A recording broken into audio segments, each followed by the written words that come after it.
Hi there.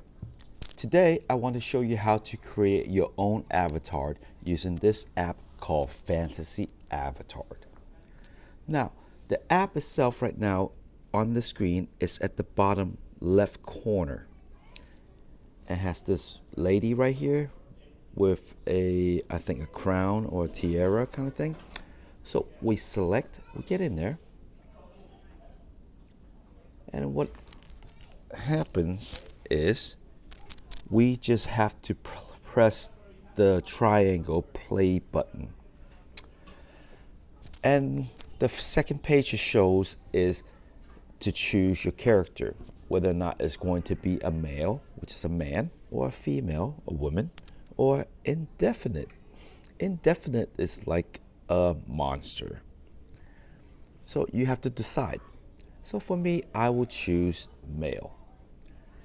And then you go next at the bottom.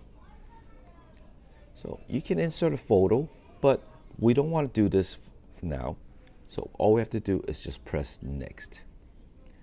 Okay, now as you can see, there are many different buttons here.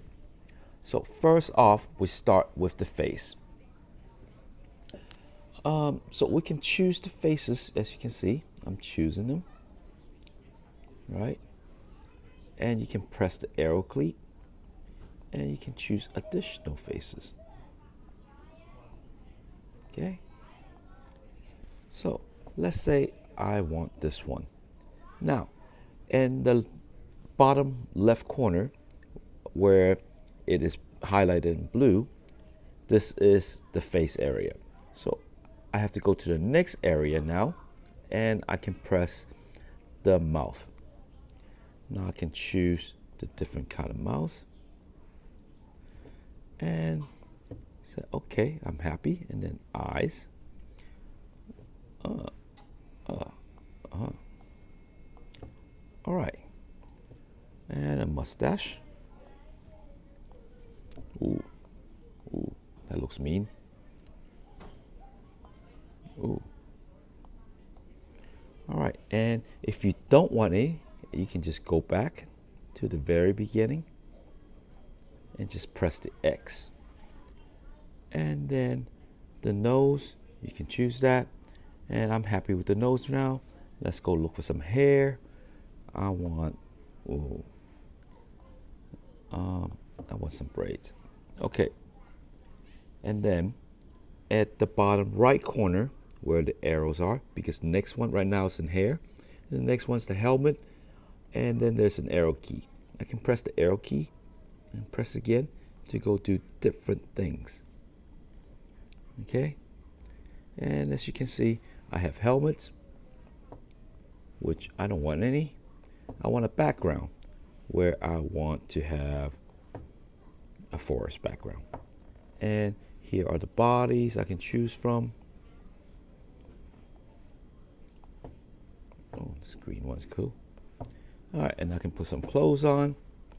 Now I can have an axe, and then the ears. I can have pointy ears, different types of pointy ears.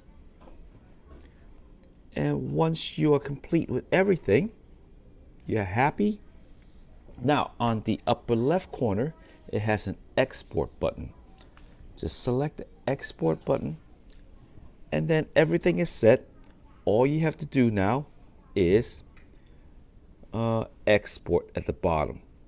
Press it, image saved to photo gallery. If there's a dialog box that comes up, it says, would you grant access to your library, to your photo library? You just say yes. Okay, so now we can go ahead and let's go take a look in my photo library, and here it is. All right, and then now we can either share that with your teacher or send it to your Google Drive. Okay, thank you for watching.